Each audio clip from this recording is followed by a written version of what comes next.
사랑하는 은혜와 진리 장로교회 교우 여러분, 어젯밤도 평안하셨습니까?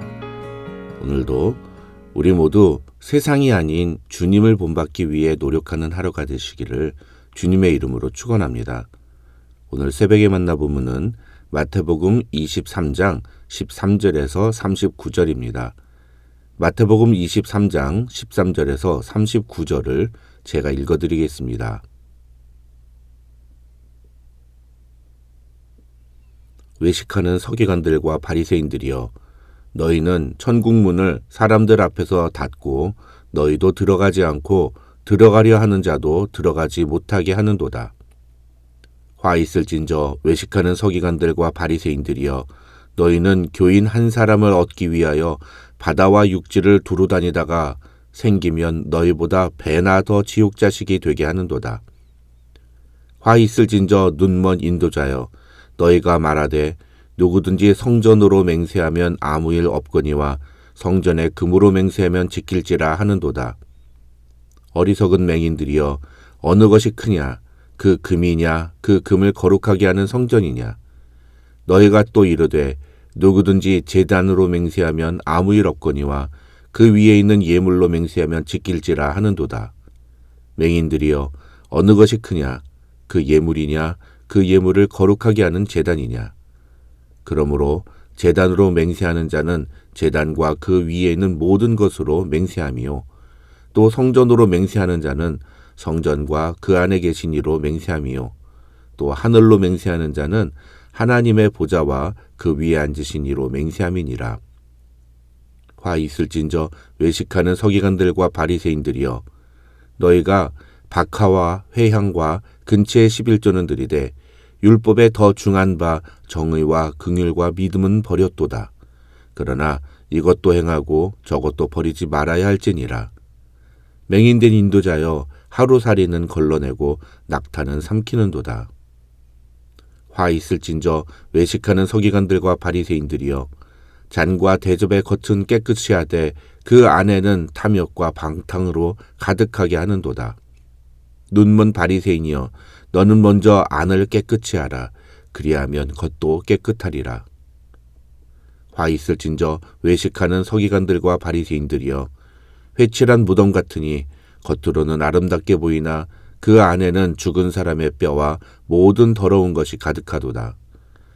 이와 같이 너희도 겉으로는 사람에게 옳게 보이되 안으로는 외식과 불법이 가득하도다. 화 있을진저 외식하는 서기관들과 바리새인들이여, 너희는 선지자들의 무덤을 만들고 의인들의 비석을 꾸미며 이르되, 만일 우리가 조상 때에 있었더라면 우리는 그들이 선지자의 피를 흘리는 데 참여하지 아니하였으리라 하니, 그러면 너희가 선지자를 죽인 자의 자손임을 스스로 증명함이로다. 너희가 너희 조상의 분량을 채우라. 뱀들아, 독사의 새끼들아, 너희가 어떻게 지옥의 판결을 피하겠느냐? 그러므로 내가 너희에게 선지자들과 지혜 있는 자들과 서기관들을 보내매, 너희가 그 중에서 더러는 죽이거나 십자가에 못 박고, 그 중에서 더러는 너희 회당에서 채찍질하고 이 동네에서 저 동네로 따라다니며 박해하리라. 그러므로 의인 아벨의 피로부터 성전과 제단 사이에서 너희가 죽인 바랴가의 아들 사가랴의 피까지 땅 위에서 흘린 의로운 피가 다 너희에게 돌아가리라. 내가 진실로 너희에게 이르노니 이것이 다 이 세대에 돌아가리라. 예루살렘아, 예루살렘아, 선지자들을 죽이고 네게 파송된 자들을 돌로 치는 자여, 암탉이 그 새끼를 날개 아래에 모음같이 내가 네 자녀를 모으려고 한 일이 몇 번이더냐? 그러나 너희가 원하지 아니하였도다. 보라, 너희 집이 황폐하여 벌어진 바 되리라. 내가 너희에게 이르노니 이제부터 너희는 찬송하리로다 주의 이름으로 오시는 이여 할 때까지 나를 보지 못하리라 하시니라. 어제 본문에서 유대 종교 지도자들의 잘못된 행동을 지적하시며 그들을 본받지 말라고 말씀하신 주님께서 이제 오늘 본문인 13절부터는 지적을 넘어서 저주에 가까운 말씀을 하십니다. 그 내용이 바로 화 있을진저라는 말로 시작되는 7개의 구절입니다. 이 화 있을진저라는 말은 보통 구약의 예언자들이 하나님의 심판을 선언할 때 주로 사용했던 표현입니다. 구약 성경에서는 총 39번이 나오는데 그 모든 표현이 다 선지서에 등장합니다. 그만큼 이 화 있을진저라는 말은 하나님의 심판이 임박했음을 선언하는 경고인 동시에 그 선언의 대상자들에게는 매우 무서운 저주와도 같은 말입니다. 오늘 본문에서 예수님은 7번의 화 있을진저 중에 단 한 번을 제외하고 모든 경우를 유대 종교 지도자들의 외식적인 행동을 언급하시며 사용하십니다. 다시 말해서 겉으로는 경건해 보이지만 속은 부패하고 위선적이었던 유대 종교 지도자들의 모습은 하나님의 심판을 결코 피할 수 없다는 것을 예수님은 선언하신 것입니다. 그에 반해 16절을 보면 예수님은 눈먼 지도자에 대해서 딱 한 번 화 있을진저라는 말을 사용하십니다. 그래서 유대 종교 지도자들의 그 외식적인 모습들을 살펴보기 전에 먼저 16절에서 예수님이 지적하신 유대 종교 지도자들의 눈먼 모습에 대해서 살펴보겠습니다. 16절을 보시면 예수님은 유대 종교 지도자들을 향해서 너희가 말하되 누구든지 성전으로 맹세하면 아무 일 없거니와 성전의 금으로 맹세하면 지킬지라 하는도다 라고 말씀하십니다. 사실 우리가 16절로 22절을 그냥 읽으면 이 본문은 마치 예수님이 맹세에 대해서 말씀하시는 것처럼 생각하기가 쉽습니다. 그러나 이 본문은 맹세에 대한 말씀이 아니라 당시 유대 종교 지도자들이 백성들에게 잘못된 가치를 전하는 것에 대해 지적하신 것입니다.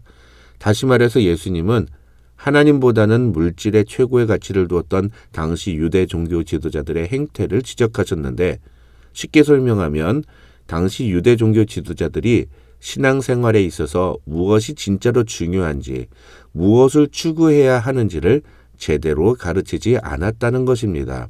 이것을 또 다른 말로 표현하면 본질이 아니라 형식을 중요하게 여겼다, 이렇게 말할 수 있습니다.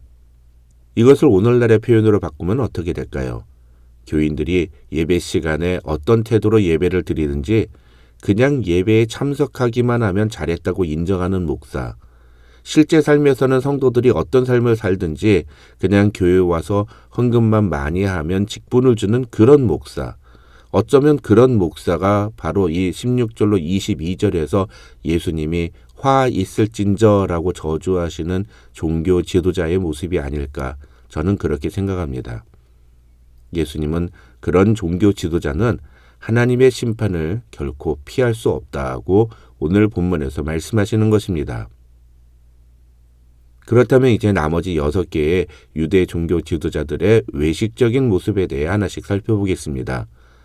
먼저 13절에서 예수님은 외식하는 서기관들과 바리새인들이여 너희는 천국 문을 사람들 앞에서 닫고 너희도 들어가지 않고 들어가려 하는 자도 들어가지 못하게 하는도다 라고 말씀하십니다. 저는 이 구절을 읽을 때 요한 3서에 나오는 디오드렙의 장로가 생각났습니다.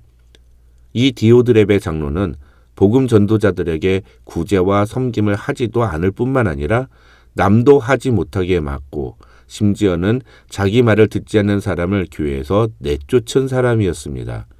그래서 사도 요한은 그런 디오드레베를 향해서 내가 가서 가만두지 않겠다는 심한 말까지 합니다.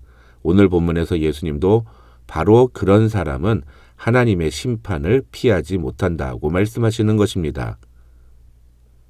둘째로 15절에서 예수님은 너희는 교인 한 사람을 얻기 위하여 바다와 육지를 두루다니다가 생기면 너희보다 배나 더 지옥 자식이 되게 하는도다 라고 말씀하십니다. 이것은 바리새인과 서기관들이 자신들의 추종자들을 만들어서 자기보다 더 외식적인 종교인으로 만든다는 것입니다. 이것을 요즘식으로 표현하면 잘못된 동기와 방향에 열심을 내는 종교 지도자들이라고 할 수 있습니다. 주님은 그런 자들은 결코 하나님의 심판을 피할 수 없다고 말씀하십니다. 셋째로 23절과 24절에서 예수님은 진짜로 해야 할 일은 하지 않고 자기들에게 유리한 것만 강조하는 유대 종교 지도자들의 모습을 비판하십니다. 아까 16절로 22절에서는 본질이 아니라 형식을 중요하게 여긴 것을 지적하셨다면 이 23절과 24절에서는 본질과 형식 둘 다를 놓치지 말아야 함을 말씀하시는 것이라 할 수 있습니다. 가끔가다 보면 교인들 중에 나는 마음속으로 예수님을 믿는다 하면서 행동은 자기 마음대로 하는 사람들을 보게 됩니다.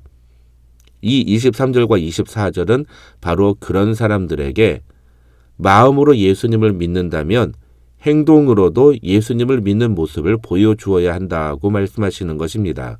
그렇지 않다면 너는 하나님의 심판을 피할 수 없다. 예수님은 그렇게 말씀하고 계시는 것입니다. 넷째로 25절과 26절에서 예수님은 겉은 깨끗한 척하지만 속은 탐욕과 방탕으로 가득한 유대 종교 지도자들의 모습을 비판하십니다. 우리는 과연 우리의 속을 무엇으로 채우고 있는지 돌아봐야 합니다. 사람들 앞에서는 신앙생활을 열심히 하는 것처럼 하지만 실제 그의 삶의 모든 목표와 가치는 오로지 성공과 자신의 만족과 세상적인 쾌락을 추구하는 것으로 가득 차 있다면 그는 결코 하나님의 심판을 피할 수 없다고 예수님은 말씀하고 계시는 것을 기억해야 합니다. 27절과 28절에 나오는 다섯 번째 내용도 사실은 이 네 번째 내용과 같은 것이라 할 수 있습니다. 그러나 이 다섯 번째 내용을 굳이 구분해서 설명드리면 네 번째 화 있을진저의 내용은 겉은 깨끗한데 그 속에 더러운 것을 집어넣었다는 겁니다. 그러니까 핵심은 무엇입니까? 그 더러운 것을 끄집어내고 그것에 좋은 것을 집어넣으면 된다는 겁니다. 그런데 이 다섯 번째 내용은 아예 하나인데 겉과 속이 완전히 다르다는 겁니다. 겉은 살아있는 것처럼 보이지만 속은 완전히 죽은 상태라는 겁니다. 다시 말해서 이 다섯 번째 내용은 본질적으로 달라진 상태를 의미합니다. 속만 다른 것으로 채워져 있다면 그것을 버리고 올바른 것으로 채우면 됩니다. 그러나 이 다섯 번째와 같이 아예 본질적으로 겉과 속이 다른 존재, 겉은 살아있는 것처럼 보이지만 속은 완전히 죽은 상태인 것은 어쩔 도리가 없는 겁니다. 예수님은 그런 상태에 있는 사람들은 하나님의 심판을 피할 수 없다고 말씀하시는 것입니다. 마지막으로 29절로 39절에 나오는 내용은 선지자들의 무덤을 만들고 비석을 꾸미며 마치 자기들은 선지자들의 편에 서 있는 것처럼 말하지만 실제로는 하나님께서 보내신 선지자들을 죽이는 자들이었던 유대 종교 지도자들에 대한 예수님의 저주의 말씀이 기록되어 있습니다. 이 마지막 여섯 번째 내용에서 예수님은 뱀들아, 독사의 새끼들아, 너희가 어떻게 지옥의 판결을 피하겠느냐 하며 대놓고 저주를 퍼부으십니다.